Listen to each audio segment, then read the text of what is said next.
मैथुनम निद्राम स्वाध्यायम च चतुर्थकम।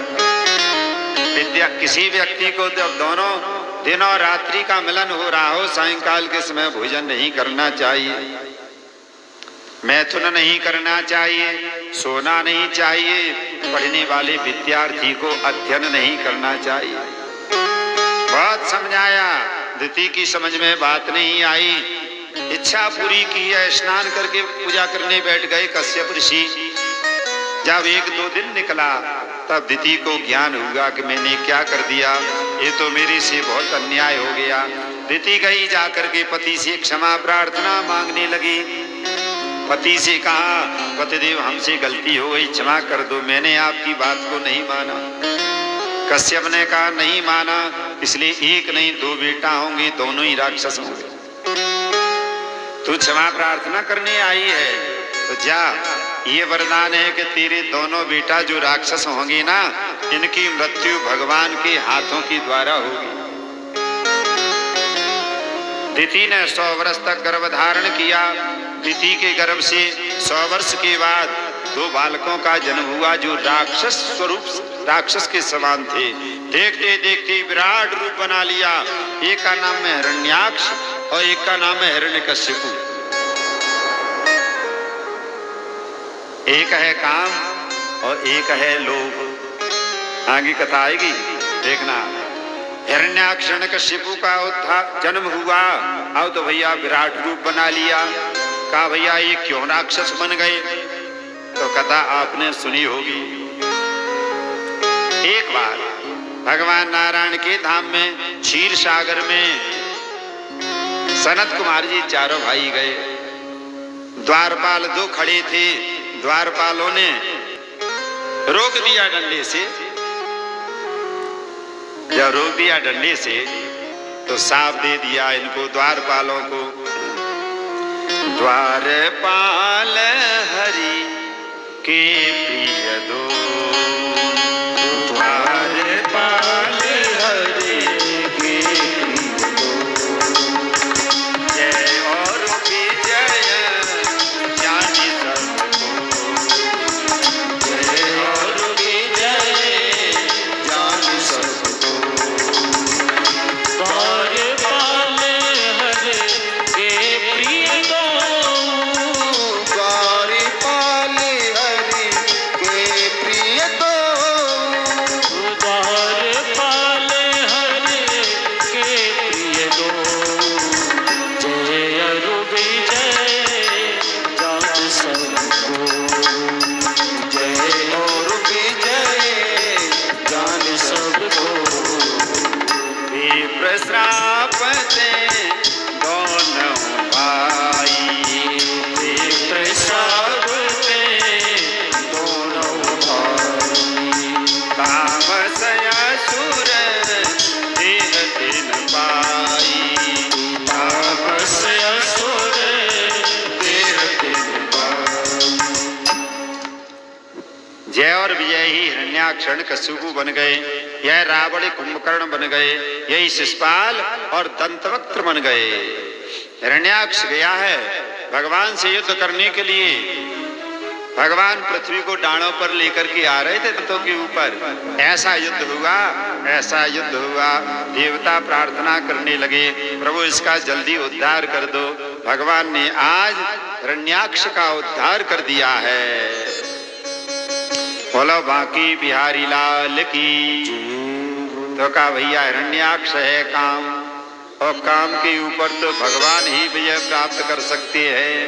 काम के ऊपर हर व्यक्ति विजय प्राप्त नहीं कर सकता। नारद जी जैसे को काम ने मोहित कर लिया, तो भैया ऐसे साक्षात भगवान नारायण 12 बन करके आए, हिरण्याक्ष रूपी काम का उद्धार कर दिया। किसी ने प्रश्न किया, एक बात बताओ, भगवान 12 ही क्यों बने? पृथ्वी लेने गए थे तो हाथी बन जाते, घोड़े बन जाते, या और कोई रूप बना लेते। सुअर का रूप क्यों बनाया भगवान ने? तो कहा सुनो, ये जो पृथ्वी है ना, यह पृथ्वी जल में गंदगी के अंदर रखी थी। तो भैया गंदगी में ना हाथी प्रवेश करता है, न घोड़ा प्रवेश करता है, गंदगी में तो सूअर ही प्रवेश करता है। भगवान 12 बन गए और 12 बन करके गए, जल के अंदर से पृथ्वी को लेकर के आए, जल के ऊपर स्थापना कर दी है पृथ्वी की। तब ब्रह्मा जी महाराज ने फिर जितने भी प्रकार की सृष्टि है उस सृष्टि का इन्होंने वर्णन किया है, सृष्टि की है। कौन कौन सी 4 प्रकार की सृष्टि की है अब आप समझो। अंडज, उद्भिज, स्वेदज और जरायुज। अंडे में से वो जो उत्पन्न होता है इनकी सृष्टि विधाता ब्रह्मा ने की। उद्भिज, पृथ्वी को फोड़ करके जो उत्पन्न होता है इनकी सृष्टि विधाता ब्रह्मा ने की, वृक्ष आदि की। अंडज, उद्भिज, स्वेदज का भैया शरीर में जब गंदगी हो जाए ना तो छोटे छोटे कीटाणु हो जाते हैं, इनकी सृष्टि भी विधाता ब्रह्मा ने की है। अंडज, उद्भिज, स्वेदज और जरायुज का भैया जो जरा में लिपट करके जो उत्पन्न हुए हैं मनुष्य पशु आदि, इनकी सृष्टि विधाता ब्रह्मा ने की। तो कहा भैया अभी तक क्या किया था? अभी तक विधाता ब्रह्मा ने मानसिक सृष्टि की थी, अब उन्होंने अच्छी प्रकार से सृष्टि जब कर दी है तो कहा भैया मानसिक सृष्टि क्या है, इस पर थोड़ा विचार कर लो। बोलो बद्रीनाथ भगवान की जय हो। एक लोभी था, लोभी। उसने एक दिन पूछा गुरुजी से, गुरुजी पैसा है नहीं, मेरी इच्छा होती है कि मैं पूजा बहुत किया गया, और पैसा होता तो कैसी काम चलता, पैसा है नहीं, कोई पूजा का विधान हो तो बताओ। कहा गुरुजी ने कहा एक काम करो, एक नियम है। कहा क्या नियम है? तो मानसिक पूजा कर लो। कहा मानसिक पूजा का क्या विधान है ये तो बताओ। मानसिक पूजा का ये विधान है, आंख बंद करके बैठ जाओ, कोई सामान नहीं है, न ठाकुर जी है, न रोली है, न चावल है, न फूलमाला, कुछ नहीं है, तो आंख बंद करके बैठ जाओ और विचार करो कि हमारे सामने ठाकुर जी बैठे हैं। फिर आंख बंद करके विचार करो कि हम इन्हें स्नान करा रहे हैं, फिर आप इन्हें तिलक लगा रहे हैं, चावल लगा रहे हैं, माला पहना रहे हैं, भोग लगा रहे हैं, बस प्रार्थना कर रहे हैं। कहा गुरुजी ये तो बहुत अच्छी पूजा है। लोभी चेला घर आया, घर आकर के एक चौकी के ऊपर उसने ठाकुर जी रख लिए, आंख बंद करके बैठ गए। रोजाना आंख बंद करके ऐसी पूजा करता है, स्नान कराता है, सामान कुछ नहीं है, भोग लगाता है, तिलक चावल रोजाना करता है। जब 10-5 दिन पूजा करते करते हो गया, सोचा ये तो बहुत अच्छी पूजा है, मानसिक पूजा है। एक दिन आंख बंद करके ध्यान कर रहा था, पूजा कर रहा था, स्नान कराया, तिलक लगाया, चावल चढ़ाए, दूध का भोग लगाया, आंख बंद करके चीनी शक्कर डाली दूध में तो ज्यादा गिर गई शक्कर, चीनी ज्यादा गिर गई दूध में। आंख बंद करके पूजा कर रहा था, सोचा कि चीनी ज्यादा गिर गई है तो निकाल लो। जैसे ही हाथ डाला, बढ़ाना है हाथ के, चलो चीनी निकाल लें, भगवान बालकृष्ण भगवान प्रकट हो गए। प्रकट होकर के लोभी भक्त के हाथ पकड़ लिए। उसने कहा इसमें मानसिक पूजा में भी तेरा कुछ जा रहा है, अरे इसमें तो चीनी ज्यादा डल गई तो डल जाने दे, ये तो मानसिक पूजा है। अभी तक विधाता ब्रह्मा ने मानसिक सृष्टि की थी, आज 4 प्रकार की सृष्टि की है। अब राजा परीक्षित ने प्रश्न किया आगे क्या होगा।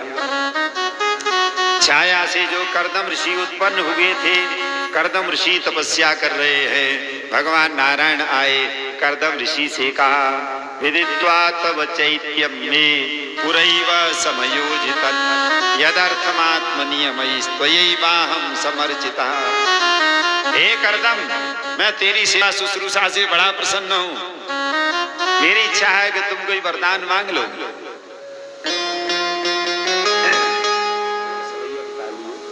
मेरी इच्छा है कुछ वरदान मांग लो। तो कहा आप दे दो। भगवान नारायण ने कहा कर्दम तुम विवाह कर लो हमारे कहने से। मना कर दिया, कहा प्रभु मैं विवाह नहीं करूंगा, गृहस्थाश्रम बहुत कठिन है,